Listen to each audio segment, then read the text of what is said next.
வணக்கம் நண்பா, welcome back to வர்ணங்கள் ஆயிரம். மீண்டும் ஒரு வர்ணங்கள் ஆயிரம் நிகழ்ச்சியில் உங்களெல்லாம் சந்திக்கிறதுல ரொம்ப ரொம்ப சந்தோஷம். வெனெவர் ஐ ஃபீல் திஸ், அதாவது இந்த டெனிம் ஷர்ட்டை போட்டாலே, டபுள் பாக்கெட்ஸ் இருக்கிற டெனிம் ஷர்ட்டை போட்டாலே ரோட்டில் பைக்கில் வரும்போது ஒரு போலீஸ்மேன் மாதிரியே ஃபீல் ஆகுதுங்க. ஆக்சுவலாக ஒவ்வொரு ட்ரெஸ்ஸுக்கும் ஒவ்வொரு ஃபீலிங் இருக்குமாமே அப்படின்னு சொல்கிற மாதிரி இருந்தது. ஒவ்வொரு பொண்ணுக்கும் ஒவ்வொரு ஃபீலிங்ஸ் மச்சி அப்படிங்கிற மாதிரி ஒவ்வொரு ட்ரெஸ்ஸுக்கும் ஒவ்வொரு ஃபீலிங்ஸ் இருக்குது போல இருக்குது. நான் ரோட்டில் வரும்போது ஒரு டிஃப்ரெண்ட்டான ஃபீலிங் கொடுத்துக்கிட்டு இருக்கேன் அப்படிங்கிறது தான் உண்மை. சரி, ஓகே, இணைய நிகழ்ச்சியை மங்களகரமாக ஆரம்பிச்சிடலாம். இது உங்கள் வர்ணங்கள் ஆயிரம். Welcome back. சரி, நம்ம போன வாரம் வந்து ஒரு கெஸ்ட்டெல்லாம் வச்சு பேசியிருந்தோம். அதனால் இந்த வாரமும் கெஸ்ட்டோட வருவோன்னு எதிர்பார்த்துருப்பீங்க. அதான் கிடையாது. நம்மளோட ஷோவோட ஃபார்மேட் எப்படி போகுதோ அது போய்கிட்டே இருக்கும். எப்போயாச்சும் உங்களுக்கு தேவைப்பட்டுச்சுன்னா நீங்கள் கீழே கமெண்ட் பண்ணுங்கள். நம்மளோட நிகழ்ச்சி கண்டிப்பாக ஏதோ ஒரு விதத்தில் வரதான் போகுது. அப்படி வரும்போது கீழே கமெண்ட் பண்ணுங்கள், அதை பாருங்கள், பார்த்து என்ஜாய் பண்ணுங்கள். அதுக்கப்புறமா நானுமே கூட கண்டிப்பாக ஒரு கெஸ்ட்டோட வந்து சேர்றேன். இன்றைக்கி பொதுவாக நம்ம நிகழ்ச்சி எப்படி போகுமோ அப்படி தான் போக போகிறோம். ஸோ இன்றைக்கி ஃபேஷனில் இருக்கிறது என்ன அப்படின்னு பார்த்துக்கிட்டிங்கன்னா, உங்களுக்கு எப்போவுமே நான் சொல்கிற ஒரு விஷயம், அதாவது இந்த ஃபேஷன் நமக்கு ஒத்து வராது, இந்த ஃபேஷன் வந்து நமக்கு செட் ஆகாது, பசங்களுக்கு செட் ஆகாது அப்படிங்கிற மாதிரியான சில பல விஷயம் பேசுவோம் இல்லையா. மந்த்லி ஒன்ஸ் பேசுவோம் அப்படின்னு வச்சுருந்தோம். 2 மாதத்துக்கு ஒரு வாட்டி பேசணும், 3 மாதத்துக்கு ஒரு வாட்டி பேசணும். அதுக்கப்புறமா அப்படியே மறந்து இப்போ வந்து எப்போ ஒரு நாள் பேசிக்கிட்டு இருக்கோம் அப்படிங்கிற மாதிரி ஆயிடுச்சு. பட் ஸ்டில், ஏன்னா பசங்களுக்கு செட் ஆகிற ஃபேஷன்ஸை கொடுத்துக்கிட்டு இருக்கோம். செட் ஆகாத ஃபேஷன்ஸ் அப்படிங்கிற ஒரு நெகட்டிவிட்டியை எப்போவுமே திணிக்க வேணாம் அப்படிங்கிறதுனால அப்பப்போ திணிச்சிட்டு பாசிட்டிவாக அதை கன்வே பண்ணிக்கிட்டு இருக்கோம் அப்படிங்கிறது தான் உண்மை.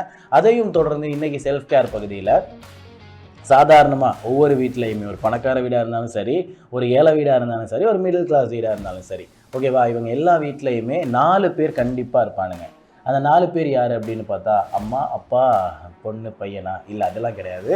ஆக்சுவலாக 4 பேர் எலி, பல்லி, கரப்பாம்பூச்சி, இன்னும் யாரோ ஒருத்தனை வச்சுருந்தானே, நுளம்பு. சரியா? இவனுங்க எல்லாருமே வந்து கண்டிப்பாக அவங்க வீட்டில் இருப்பானுங்க. இவனுங்க மூலியமாக வரக்கூடிய நோய் என்ன, இவனுங்க மூலியமாக நோய்கள் வந்தால் என்னெல்லாம் பண்ணலாம் அப்படிங்கிற மாதிரியான விஷயங்கள் தான் நம்ம பேச போகிறோம். ரொம்ப முக்கியமான கண்டென்ட்டு. ஸோ கூர்ந்து கவனிங்க. ஸோ பாருங்கள், பார்த்து என்ஜாய் பண்ணுங்கள். வாங்க நிகழ்ச்சிக்குள்ளே போகலாம்.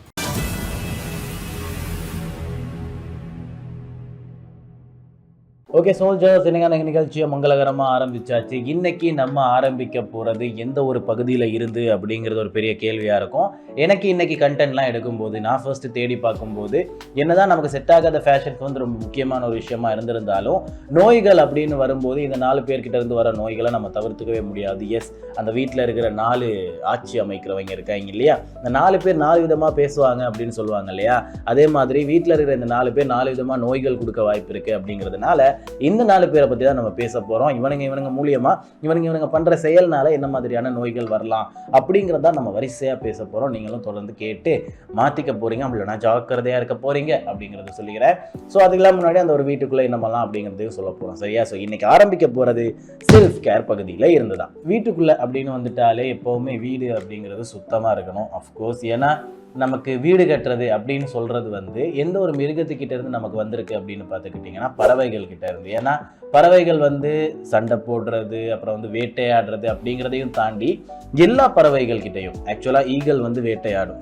பறவைகளில் வந்து சின்ன சின்ன குருவிங்கெல்லாம் வேட்டையாடாது, ஒரு சின்ன புழு இருந்தாலும் சாப்பிட்டுட்டு போயிடும். சில பறவைகள் வந்து புழுக்களை கூட சாப்பிடாது, இலைகளைகளே சாப்பிட்டு வாழ்கிற பல பறவைகளும் இருக்குது. ஆனால் எல்லா பறவைகளுமே பண்ணுற ஒரே ஒரு செயல் என்ன அப்படின்னு பார்த்தீங்கன்னா கூடு கட்டுறது. அந்த ஒரு கூடு கட்டுற செயலை தான் நம்மளும் செய்கிறோம், வீடு கட்டுறது அப்படின்ட்டு. சரியா? அது ஒரு அனிமல் இன்ஸ்டிங்க்டாக தான் நமக்கு வந்து சேருது. ஸோ அப்படி சேரும்போது அந்த ஒரு பறவைகளோட கூட்டுக்குள்ளேயும் பூச்சிகள் இருக்கும். அப்படி இருக்கிற பூச்சிகளை அதுவே சாப்பிட்டோம். ஆனால் நமக்கு அப்படிலாம் சாப்பிட முடியாது. சரியா? ஸோ அதனால் நம்ம சேஃபாக இருக்கணும். அந்த பூச்சிகள் கிட்ட இருந்து வர நோய் என்ன அப்படிங்கிறத பார்த்து, நம்ம வீட்டுக்குள்ளே பூச்சிகளாக இருக்க மாட்டானுங்க, 4 விதமாக இருப்பானுங்க. எஸ்பெஷலாக 4 விதமாக இருப்பானுங்க. இதையும் தாண்டி கரையன் அப்படிங்கிற மாதிரி சிறப்பல பூச்சிங்களும் இருக்குது. அவனுங்க அவளை பற்றி பேச போனோம்னா ரொம்ப கஷ்டமாயிடும். ஏன்னா அவனுங்க வந்து ஆக்சுவலாக வர்றதுக்கு காரணம் க்ளீனே இல்லாத ஒரு வீடு மட்டும்தான். சரியா? ஓரளவுக்கு க்ளீனாக இருந்தால் அந்த ஒரு வீட்டுக்குள்ளே கரையான்லாம் வர்றதுக்கு வாய்ப்பு இல்லை. எனது ஒரு படத்தில் சொல்வாப்பிள்ளையே, ஸ்பைடர்மேன் இங்கே தான் கொடுத்துன்னு இருக்கிறானா, இவ்வளோ நெலும்பு இருப்பாக இருக்குது அப்படிங்கிற மாதிரி சொல்லியிருப்பாப்புல இல்லையா. ஸோ நம்ம க்ளீனாக வச்சுக்கிட்டோன்னா அதுங்கெல்லாம் வராது அப்படிங்கிறது தான் உண்மை. ஆனால் எலிகள், கரப்பாம்பூச்சி, நுளம்பு, அப்புறமா பள்ளி, சரியா, இவனுங்க மூலியமாக வரக்கூடிய நோய் என்ன, இவனுங்க எப்படி வர்றானுங்க, இவனுங்க வர்றதை எப்படி தவிர்த்துக்கலாம், அந்த நோய் வந்தால் நம்ம என்னெல்லாம் பண்ணலாம் அப்படிங்கிறது தான் பேச போகிறோம். ஃபர்ஸ்ட்டாக இருக்கிறது எலிகள். ஸோ எலிகள் அப்படின்னு சொல்கிறவனுங்க வந்து எலி அப்படின்னு சொல்கிறவனே வந்து எந்த இடத்துல இருப்பானே நமக்கு தெரியாது ஆக்சுவலாக. சரியா, அவனுங்க வந்து பைப்லைனில் ஓடிக்கிட்டு இருக்கலாம், அப்புறம் வந்து கூரையில் ஓடிக்கிட்டு இருக்கலாம், கூரையில் இருக்கிற சின்ன சின்ன பகுதிகளில் ஓடிக்கிட்டு இருக்கலாம், அப்படி இல்லைன்னா அவங்களோட செவத்துக்குள்ளேயே ஓடிக்கிட்டு இருக்கலாம். இதுக்கெல்லாம் என்ன காரணம்னு கேட்டால் ஆக்சுவலாக தெரியாது. எங்கேருந்து வர்றான், எதுக்கு உங்கள் வீட்டுக்குள்ளே நுழையிறான், ஒருத்தன் தான் இருப்பான், சம்டைம் ஒருத்தன் தான் இருப்பான். அவன் கூட எப்போல்லாம் கடுப்பாகும்னா ஷூலேஸை கடிச்சு வச்சுருவான், வீட்டில் இருக்கிற ஏதாச்சும் முக்கியமான பொருளோட ஹெட்ஃபோனோட வயரை கடிச்சு வச்சுருவான். இந்த மாதிரி செயல்லாம் பண்ணும்போது எங்கே இருக்கான்னு தேடி கண்டுபிடிச்சி கொலை பண்ணிடலாம் அப்படிங்கிறது தான் தோணும். சரியா, ஆனால் ஆக்சுவலாக எலிகளை பிடிக்கிறதுக்கு சரியான ஒரு முறைன்னா ஒன்று அந்த கூட்டை வச்சு, அந்த எலிகள் பிடிக்கிற கூடு இருக்கும் இல்லையா, அந்த கூடை வச்சு அதுக்கப்புறமா பிடிச்சிட்டு கொண்டு போய் தண்ணியில் விட்டுருங்க, அப்படின்னா வேற எங்கேயாச்சும் ஒரு இடத்துல விட்டுருங்க, கொலை பண்ணாதீங்க. ஓகேவா, அவனுங்களை கொலை பண்ணுறது வேஸ்ட்டு. ஏன்னா அவனுங்களே பாவம் பஞ்சம் பிழைக்க வந்தவனுங்க, அவனுங்களை கொலை பண்ணி நமக்கு என்ன கிடைக்க போகுது. சரி, ஓகே, அவனுங்க மூலியமாக வர நோய்கள் என்னென்னு பார்த்துக்கலாமா? ஸோ எலிகள் மூலியமாக வர நோய்கள் 3 இருக்குது. அந்த 3 நோய்களுமே வந்துருச்சா அப்படிங்கிறத காட்டக்கூடிய சிம்டம்ஸ் தான் நம்ம சொல்ல போகிறோம். ஆனால் அந்த நோய்கள் வந்தால் வீட்டில் இருந்தே க்யூர் பண்ணிக்கலாம் அப்படின்ட்டு நான் சொல்ல மாட்டேன். போயிட்டு டாக்டரை பாருங்க, இல்லைன்னா வந்து பெரிய பிரச்சனை ஆயிரும். ஸோ ஃபர்ஸ்டாக இருக்கிறது லேப்டோஸ்பிரசிஸ் அப்படின்னு சொல்கிறாங்க. ஆக்சுவலாக இதுக்கு முக்கியமான காரணமாக இருக்கிறது என்ன அப்படின்னு பார்த்துக்கிட்டிங்கன்னா எலியோட கழிவுகள்.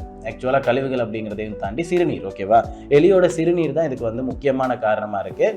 எலியோட சிறுநீரை நம்ம மிரிச்சிட்டாலோ அப்படின்னா தவறுதலாக நம்மளோட சாப்பாட்டில் எங்கேயாச்சும் பட்டுட்டாலோ, அதுக்கப்புறமா நம்ம சாப்பிட்டுட்டாலோ, கையில் இருக்கிறத நம்ம முகத்தில் வச்சுட்டாலோ, இது மூலியமாக ஏதாச்சும் ஒரு பாதிப்பு வரலாம். இதுக்கு முக்கியமான சிம்டம்ஸாக இருக்கிறது என்ன அப்படின்னு பார்த்தீங்கன்னா ஃபர்ஸ்ட்டு ஹையாக ஃபீவர் அடிக்கும், காய்ச்சல் வரும், அதுக்கப்புறமா வந்து இருமல் வரும், சில இடங்களில் வந்து காயங்கள் அதிகமாக தெரியும், கண் செவக்க ஆரம்பிக்கும். காய்ச்சல் வர்றது ஓகே, கண் செவக்க ஆரம்பிக்கிறது கொஞ்சம் டிஃபரெண்ட்டாக இருக்கும். ஏன்னா பல நோய்களுக்கு ஃபர்ஸ்ட் சிம்டம்ஸாக இருக்கிறதே காய்ச்சல் தான். சரி, இதனால தான் காய்ச்சல் வந்துச்சா அப்படிங்கிறத உங்களால் கண்டுபிடிக்க முடியாது.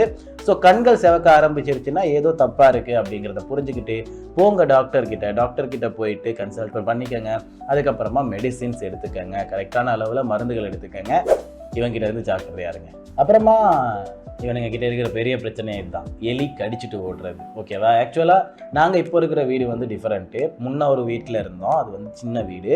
அந்த வீட்டில் வந்து நிறைய எலி தொல்லை இருந்துச்சு, அடிக்கடி கடிச்சிட்டு ஓடிடும். நீங்கள் என்ன சொல்கிறீங்க ப்ரோ, அப்போ நீங்களும் கடி வாங்கியிருக்கீங்களா அப்படிங்கிறீங்க. அஃப்கோர்ஸ் கடி வாங்கியிருக்கேன். காலில் கடிக்கும், காதில் கடிக்கும், விரலை கடிச்சிடும். நமக்கு கனவுல ஏதோ ஒன்று கையில் விழுற மாதிரியோ காலில் விழுற மாதிரியோ ஒரு ஃபீலிங் இருக்கும், பார்த்தா இவன் கடிச்சிட்டு ஓடி இருப்பான். சரியா, அப்படி கடிச்சிட்டான்னா டக்குன்னு போயிட்டு கொஞ்சம் மஞ்சத்தூளை வச்சு கட்டிடுங்க ஃபர்ஸ்ட். ஏன்னா நைட்டு ஒரு 12 மணி 2 மணிலாம் கடிச்சிட்டு ஓடிடுவான். அப்படி கடிக்கும்போது கடித்ததுமே கொஞ்சம் மஞ்சத்தூளை வச்சு கட்டிடுங்க. அப்போ கொஞ்சம் அந்த ஒரு விஷம் வந்து உள்ளே போகாமல் பாதுகாத்துக்கும்.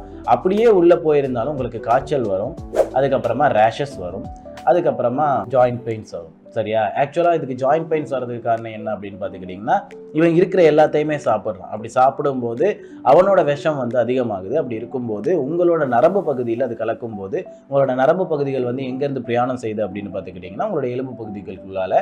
ஸோ அப்படி செய்யும்போது உங்களுக்கு ஜாயிண்ட் பெயின்ஸ் வர்றதுக்கான வாய்ப்புகள் அதிகமாக இருக்கும். சரியா, அப்புறம் ரேஷஸ் வர்றதுக்கான காரணம் நீங்கள் நினைக்கிற மாதிரி இந்த ஒரு விட்டிலிகோ மாதிரியான ஒயிட் ரேஷஸ் வராது. சாதாரணமாக கடிச்ச இடத்துலையோ இல்லைனா கடிச்ச இடத்துக்கு சுற்றியோ அங்கே இங்கேன்னு ரத்த தழும்புகள் மாதிரி மார்க்ஸ் இருக்கும், அந்த ரேஷஸ் இருக்கும். அப்படி இல்லைனா அங்கே இங்கேன்னு ரேஷஸ் வந்துக்கிட்டே இருக்கும். சரியா, அப்புறம் ஃபீவர் கண்டிப்பாக வரும்.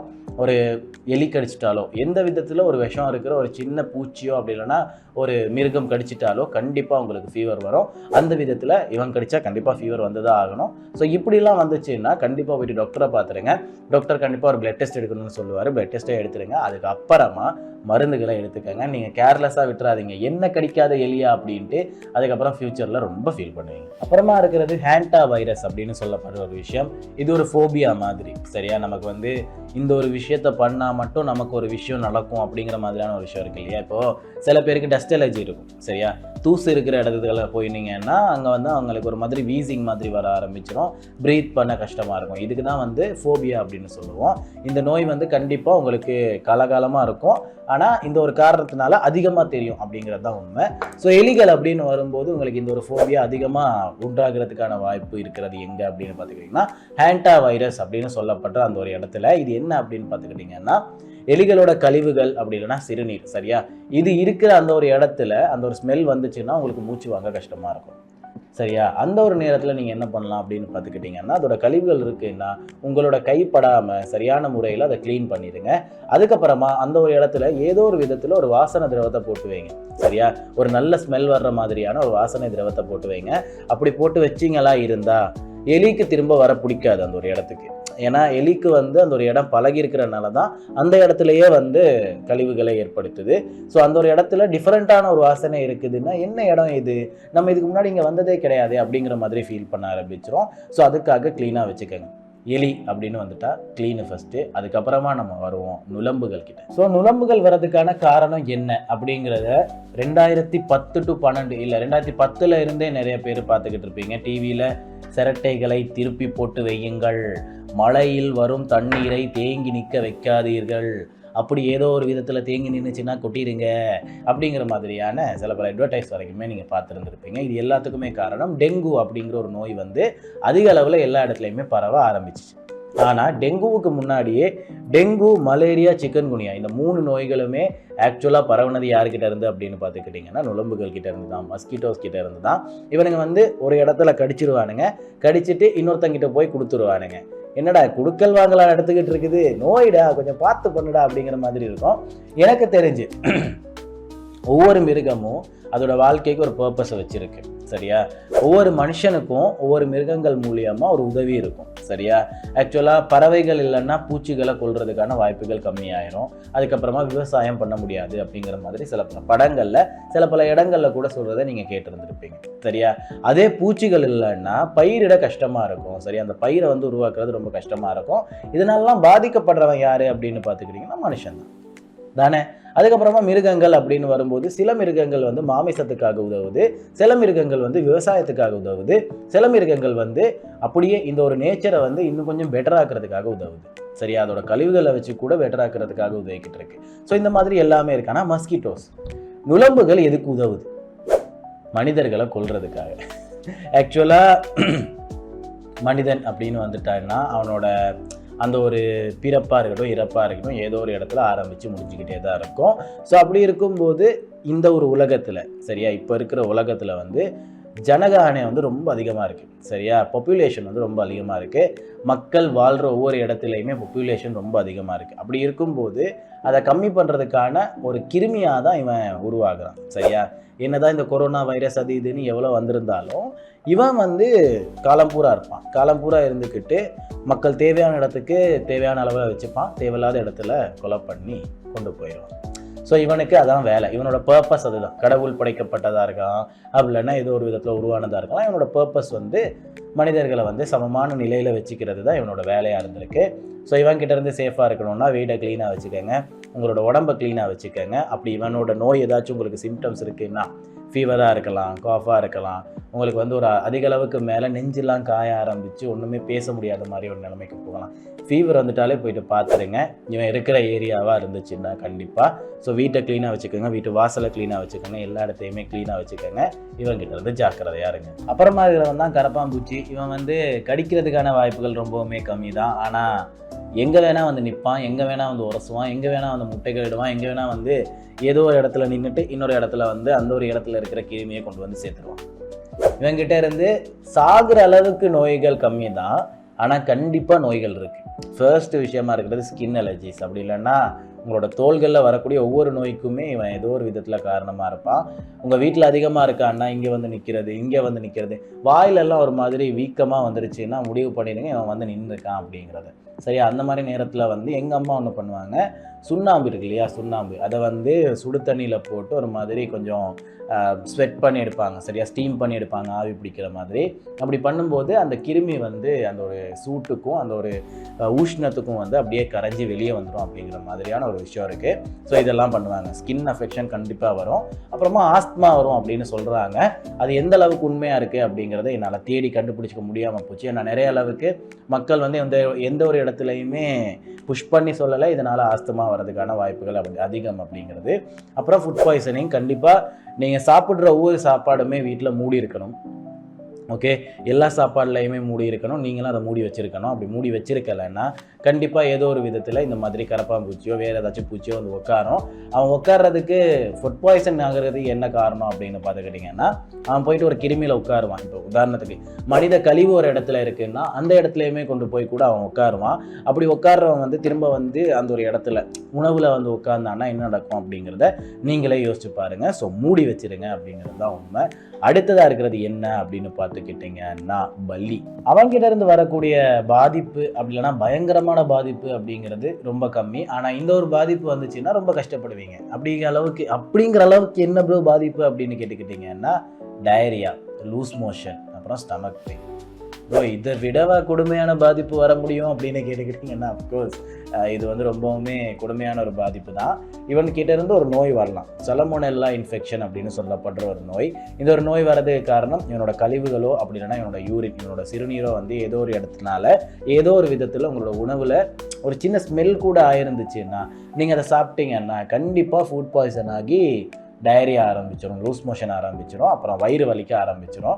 இதுதான் இவன்கிட்ட இருக்கிற ஒரு பயங்கரமான விஷயம் அப்படின்னே சொல்லலாம். ஆக்சுவலாக இந்த 4 விலங்குகளை பற்றி தான் நம்ம பேசியிருந்தோம். இந்த 4 விலங்குகள் கிட்ட இருந்தும் ஜாக்கிரதையாக இருக்கணும்னா நீங்கள் மெயின்டைன் பண்ணக்கூடிய ஒரே ஒரு விஷயம் சுத்தம் சுத்தம் சுத்தம். ஃபர்ஸ்ட்டு நீங்கள் இருக்கிற இடத்த சுத்தமாக வச்சுக்கோங்க, அப்புறம் உங்களை நீங்கள் சுத்தமாக வச்சுக்கோங்க, அப்புறம் உங்களோட உணவுகளை சுத்தமாக சாப்பிடுங்க அப்படிங்கிறது தான் முக்கியமான விஷயம். அப்புறம் உங்களோட துணிமணி வரைக்குமே சுத்தமாக வச்சுக்கோங்க அப்படிங்கிறத சொல்லிட்டு வாங்க போகலாம் இன்னைக்கான ஃபேஷன் பகுதிக்குள்ளே. ஓகே சோல்ஜர்ஸ், எனக்கு தெரிஞ்சு இன்றைக்கி செல்ஃப் கேருக்கு அதிக அளவில் நேரம் எடுத்துட்டோம். ஏன்னா செல்ஃப் கேருக்கு இன்றைக்கி பேசின அந்த கண்டென்ட் வந்து ரொம்ப முக்கியமான ஒரு கண்டென்ட் அப்படிங்கிறதுனால சரி ஓகே நம்ம வரலாம் இன்றைக்கி ஃபேஷன் பகுதிக்குள்ளே. ஆடைகளையும் சுத்தமாக வச்சுக்கோங்க அப்படின்னு சொல்லியிருந்தேன் இல்லையா? இன்றைக்கி ஆடைகள் பகுதிக்குள்ளே அப்படி இல்லைன்னா ஃபேஷன் பகுதிக்குள்ளே நம்ம பேச போகிறது என்ன அப்படின்னு பார்த்துக்கிட்டிங்கன்னா செட் ஆகாத ஃபேஷன்ஸ். ஓகேவா? ஸோ நம்மளோட செட் ஆகாத ஃபேஷன்ஸ் சீரீஸில் இந்த ஒரு எபிசோடும் ரொம்ப முக்கியமான ஒரு எபிசோடாக இருக்கும் அப்படின்னு நினைக்கிறேன். ஸோ ஃபர்ஸ்ட் செட் ஆகாத ஃபேஷனாக பசங்க கிட்ட இருக்கிறது என்ன அப்படின்னு பார்த்துக்கலாம். ஐப்ரோஸை அட்ஜஸ்ட் பண்ணுறது. இல்லை ப்ரோ பசங்க ஐப்ரோஸ்லாம் அட்ஜஸ்ட் பண்ணுறாங்க, அது நல்ல விஷயம் தானே அப்படின்னு கேட்டுக்கிட்டிங்கன்னா, ஏன்னா ஐப்ரோஸ் வந்து ஆக்சுவலாக பசங்களுக்கு அடர்த்தியாக வளரும். சரியா? எல்லா இடத்துலையுமே வரலாம், சுற்றி முற்றி வளரும். பொண்ணுங்களுக்கு வந்து அப்படி கிடையாது, அங்கே இங்கேன்னு கொஞ்சம் வளர்கிற மாதிரி இருக்கும். அவங்க என்ன பண்ணுவாங்கன்னா ஐப்ரோ ஸ்டைலிங் பண்ணுவாங்க. அப்படி பண்ணும்போது அவங்களோட ஐப்ரோஸ் குட்டியாக தெரியும் போது அவங்களோட அந்த ஒரு ஃபெமினிசம் லுக் வந்து ரொம்ப அழகாக தெரியும், ஃபெமினைன் லுக். ஓகேவா? ஒரு பெண்ணாக அவங்க பார்க்க ரொம்ப அழகாக இருப்பாங்க. அப்போ பசங்களுக்கு அதை பண்ணால் எப்படி ப்ரோ இருக்கும் அப்படின்னு கேட்டுக்கிட்டிங்கன்னா அஃப்கோர்ஸ் ஃபெமினைனாக ரொம்ப அழகாக இருப்பீங்க. ஸோ அது ரொம்ப திக்காக பண்ணிங்கன்னா ஓகே, அழகாக திக்காக பண்ணியிருந்தீங்கன்னா பசங்களுக்கு இதை மாதிரி பண்ணிங்கன்னா ஓகே. பெண்களை மாதிரி குட்டியாக பண்ணிட்டாங்கன்னா ஸ்பாயில்டு. ஸோ அதை ட்ரையே பண்ணாதீங்க, ஏன்னா உங்களுக்கு நேச்சுரலாகவே அழகாக தான் இருக்கும். ஸோ அதை ட்ரை பண்ணாதீங்க. அப்புறமா நான் நிறைய பேரை பார்த்துருக்கேன், கிளாஸஸ் அப்படின்னு வரும்போது, கண்ணாடி அப்படின்னு வரும்போது நிறைய பேர் கோகுல்ஸ் மாதிரியான கிளாஸஸ் யூஸ் பண்ணுறீங்க. சரியா? கோகுல்ஸ்னால் வந்து உங்களோட கண் வந்து அப்படியே கம்ப்ளீட்டாக மூடி இருந்திருக்கும், ஒரு மாதிரி சைட்லாம் மூடி இருந்திருக்கும். அந்த நம்ம கோகுல்ஸ் அப்படின்னு சொல்கிறது வந்து ஸ்விம்மிங் பண்ணும்போது யூஸ் பண்ணுவோம், அப்படி இல்லைனா பைக் ரைட் அப்போ வந்து கோகுல்ஸ் யூஸ் பண்ணுவோம். சரியா? இது எல்லாமே வந்து அந்தந்த இடத்துக்கு ஏற்ற மாதிரி இருக்கும். ஸ்விம்மிங் பண்ணும்போது யூஸ் பண்ணுறதுக்கு காரணம் அந்த ஒரு இடத்துல உங்களோட கண் பகுதியில் வந்து கண்ணாடி இருக்கிறது, நீங்கள் ஸ்ட்ரைட்டாக போகிறத பார்க்கணும் அப்படிங்கிறதுக்காக. அதுக்கப்புறமா சுற்றி இருக்கிறது எதுக்காக, சுற்றி இருக்கிற அந்த ஒரு பேட்டர்ன் இருக்கு இல்லையா, அது எதுக்காக இருக்குது அப்படின்னு பார்த்துக்கிட்டிங்கன்னா எந்த ஒரு இடத்துலையுமே அந்த ஒரு ஸ்விம் பண்ணுற இடத்துல இருக்கிற குளோரினோ அப்படி இல்லைனா ஏதோ ஒரு குப்பையோ உங்களோட கண்ணுக்குள்ளே போயிட்டு உங்களோட கண்ணை பாதிச்சிடக்கூடாது அப்படிங்கிறதுக்காக ஸோ அந்த கோகுல்ஸை வந்து சேஃபாக போட்டுருந்துருப்பாங்க. பட் அப்புறம் வந்து ரைட் பண்ணும்போது அதுதான் சரியா, முன்னாடி இருக்கிற ரோட் தெரியணும், அப்புறம் சுற்றி இருக்கிறது எதுக்காக சேஃப் பண்ணுதுன்னா தூசு துரும்புகளில் இருந்து எல்லா இடத்துல இருந்துமே சேஃப் பண்ணுது. ஆனால் நீங்கள் வந்து கோகுல்ஸை சும்மா ஒரு கிளாஸாலாம் யூஸ் பண்ணுறாங்க, இன்னுமே சில பேர் யூஸ் பண்ணிக்கிட்டு இருக்காங்க. முன்னே யூஸ் பண்ணிக்கிட்டு இருந்தாங்க. அஃப்கோர்ஸ் முன்னே வந்து இது ஒரு ஃபேஷனாக இருந்துச்சு, அப்படியே கம்ப்ளீட்டாக மூடி இருக்கும். இந்த MIB படத்துலலாம் நீங்கள் பார்த்தீங்கன்னா தெரியும், Men in Black படத்துலலாம் ஆக்சுவலாக இதை வந்து ஒரு ஃபேஷனாக யூஸ் பண்ணியிருந்திருப்பாங்க, மக்களும் யூஸ் பண்ணாங்க. ஆனால் இப்போவும் அதை யூஸ் பண்ணுறது என்னை பொறுத்த வரைக்கும் தப்பாக இருக்குது. உங்களுக்கு பிடிச்சிருந்தா ஓகே, ஆனால் நல்லா இல்லை. அப்புறம் வந்து பசங்க கிட்ட இருக்கிற இன்னொரு பெரிய பிரச்சனையாக இருக்கிறது ஃபுல் ஸ்லீவ் ஷர்ட்ஸை வந்து ஃபுல் ஸ்லீவாக வச்சுக்கிறது. ப்ரோ என்ன சொல்கிறீங்க, ஃபுல் ஸ்லீவ் ஷர்ட்டை மடித்து வைக்கக்கூடாது அப்படிங்கிறீங்களா? சரி ஓகே ப்ரோ, ஒஃபிஷியலாக உடுத்துறதுன்னா ஃபுல் ஸ்லீவை வந்து அப்படியே ஃபுல்லாக தானே விடணும் அப்படின்னு கேட்டுக்கிட்டிங்கன்னா இல்லை.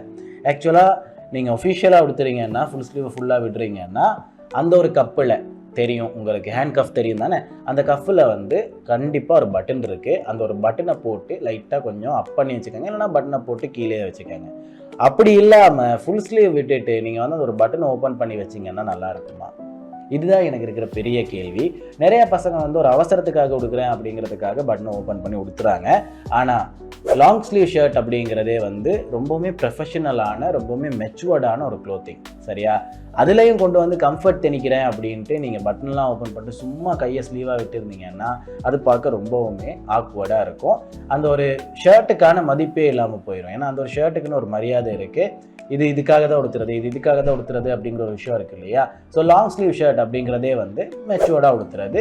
ஆக்சுவலாக உங்களோட லுக்கே வந்து கொஞ்சம் மெயின்டைன்டாக காட்டுறதுக்காக தான் லாங் ஸ்லீவ் ஷர்ட் இருக்குது. அதில் வந்து கம்ஃபர்ட்டை திணிக்காதீங்க. கம்ஃபர்ட் அப்படிங்கிறது எந்த இடத்துல வரணும் அப்படிங்கிறது கரெக்டாக புரிஞ்சுக்காங்க. அப்புறம் அதே ஷர்ட்டில் இருக்கிற இன்னொரு பிரச்சனை, என்ன ப்ரோ சொல்கிறீங்க, ஷர்ட்டில் எவ்வளோ பிரச்சனை இருக்கா அப்படின்னு கேட்டுக்கிறீங்கன்னா, ஆக்சுவலாக ஷர்ட் போடுறது அப்படிங்கிறதே ரொம்ப மெயின்டைன்டாக, ரொம்ப மெச்சுவர்டாக, ரொம்ப ஒஃபீஷியலாக, ஆக்சுவலாக அந்த ஒரு இடத்த தாண்டி நம்ம தெரியணும் அப்படிங்கிறதுக்காக.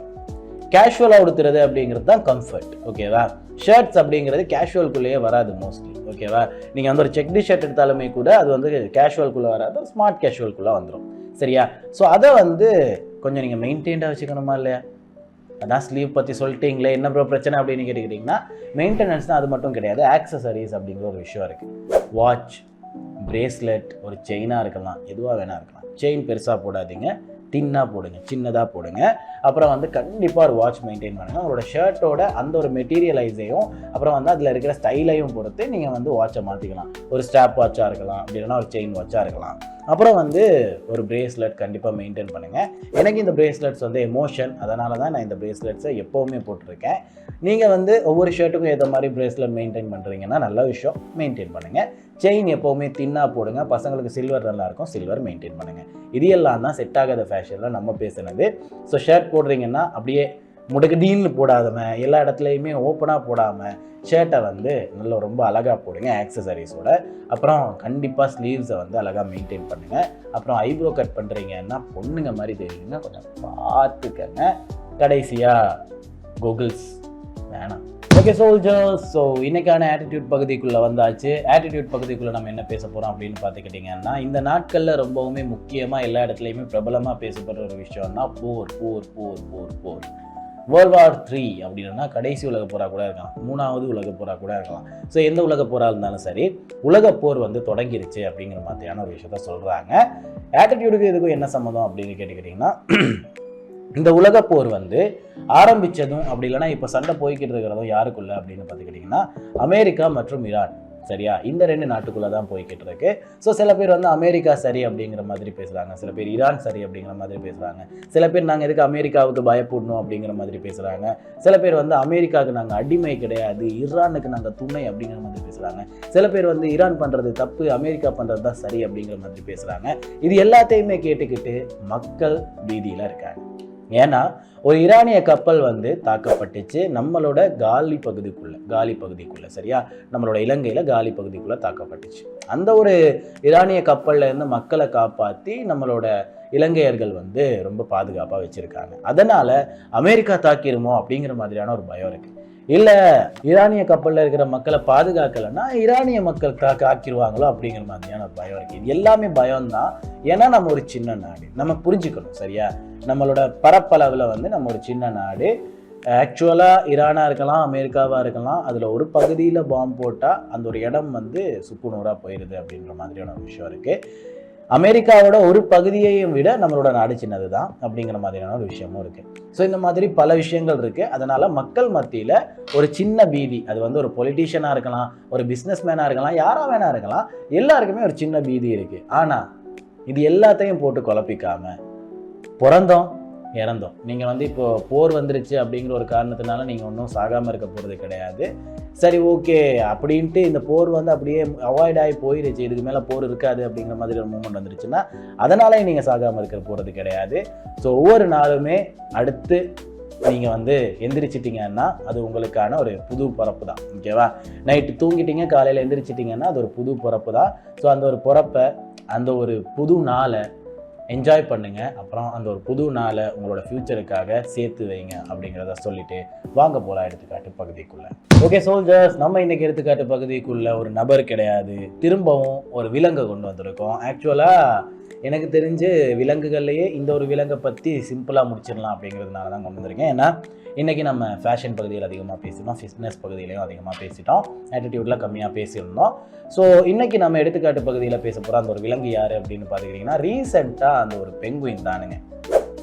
என்ன காரணம் அப்படின்னு பார்த்துக்கிட்டிங்கன்னா அவன் பாட்டுக்கு அந்த ஒரு மலையை நோக்கி நடந்து போய்கிட்டு இருக்கான். ஆக்சுவலாக பெங்குயின்கள் கிட்ட இருந்து நம்ம கற்றுக்க வேண்டிய ஒரு விஷயம் இருக்குது. சில பெங்குயின்ஸ் சரியா, எல்லா பெங்குயினுமே வந்து அதோட கூட்டத்தோடயே தான் இருக்கும். அந்த கூட்டம் எங்கே போகுதோ அந்த கூட்டத்தை நோக்கியே போய்கிட்டு இருக்கும். ஆனால் சில பெங்குயின்ஸுக்கு வந்து பித்து பிடிச்சிரும் அப்படின்னு சொல்கிறாங்க, பைத்தியம் பிடிச்சிரும் அப்படின்னு சொல்கிறாங்க. ஆனால் உண்மை என்னன்னா இவனுங்க தான் பைத்தியம். இவனுங்க தான் சொல்கிறது இதுக்கு பைத்தியம் பிடிச்சிரும் அப்படிங்கிறது. நீங்கள் மதராசி படம் எடுத்து பார்த்துக்கிட்டிங்கன்னா அதில் வந்து அவர் யாருக்காச்சும் பிரச்சனை வந்துச்சுன்னா போட்டு அடிச்சிடுவார் சரியா, அவரோட குடும்பம்னு நினச்சி அடிச்சிடுவார். அவருக்கு ஓகே ஆனதுக்கு அப்புறமா வந்து மக்களோட சேர்ந்து அந்த ஒரு பிரச்சனையை பார்த்துக்கிட்டு இருந்திருப்பார். அப்போ வந்து டாக்டர் சொல்வார் இதுதான் நார்மல், எல்லாரும் ஒரு வேலையை பண்ணுறாங்க அதையே அவன் பண்ணுறான்னா அதுதான் நார்மல், அதை தாண்டி அவன் வந்து சண்டை போடுறான் அதை எதுக்கு நிற்கிறான்னா அது நார்மல் கிடையாது, அது அப்நார்மல் அப்படிங்கிற மாதிரி சொல்லியிருப்பாங்க. இந்த ஒரு பெங்குயின் கிட்ட இருந்து நம்ம எடுத்துக்க வேண்டிய ஒரு விஷயம் இதுதான் சரியா. அந்த பெங்குயின்ஸ் எல்லாமே நார்மலாக இருக்குது, ஓகே, இவன் கொஞ்சம் அப்நார்மலாக இருக்கான். இவனுக்குன்னு ஒரு பர்பஸ் இருக்குது, இவனுக்குன்னு ஒரு வாழ்க்கை இருக்குது, இவனோட பாத் வேறு. அதனால் இவன் கஷ்டப்பட்டோம் அப்படின்னா செத்தே போனாலுமே கூட அந்த ஒரு பாத்தில் போயிட்டு சந்தோஷமாக செத்து போவான். ஸோ உங்களோட சுற்றி இருக்கிற மக்கள், சுற்றி இருக்கிற கூட்டம் என்ன வேணால் சொல்லலாம், என்ன வேணால் பண்ணலாம். அவங்க வாழ்ந்த வாழ்க்கை வேறு, அவங்க வாழ்ந்துக்கிட்டு இருக்கிற வாழ்க்கை வேறு, அவங்க போகிற பாதை வேறு, அவங்களோட பாதை வந்து மொக்கையான ஒரு பாதையாக இருக்கலாம். ஸோ உங்களோட குடும்பத்திலேயோ அப்படி இல்லைன்னா உங்களோட வம்சத்திலேயே ஒரு பெரிய பணக்காரனாக நீங்கள் அடுத்து வரலாம், உங்களோட வம்சத்திலேயே ரொம்ப சக்ஸஸ்ஃபுல்லான பர்சனாக நீங்கள் அடுத்து வரலாம். அதுக்கு உங்களோட வம்சத்தையும் உங்களோட குடும்பத்தையும் தாண்டி ஒரு விஷயத்த நீங்கள் யோசிக்கணும். அந்த ஒரு விஷயத்தை தான் பெங்குயின் ரீசெண்டாக நமக்கு சொல்லி கொடுத்துச்சு அப்படிங்கிறத சொல்லிட்டு வாங்க இன்னைக்கான நிகழ்ச்சியை முடிச்சுக்கலாம். ஓகே சோல்ஜர்ஸ், ரீகேப்லாம் வேணாம், மீண்டும் ஒரு நிகழ்ச்சியில் சந்திப்போம். அது வரைக்கும் உங்களிடம் விடைபெறும் நான் உங்கள் சல்லு. போயிட்டு வாங்க, டாடா.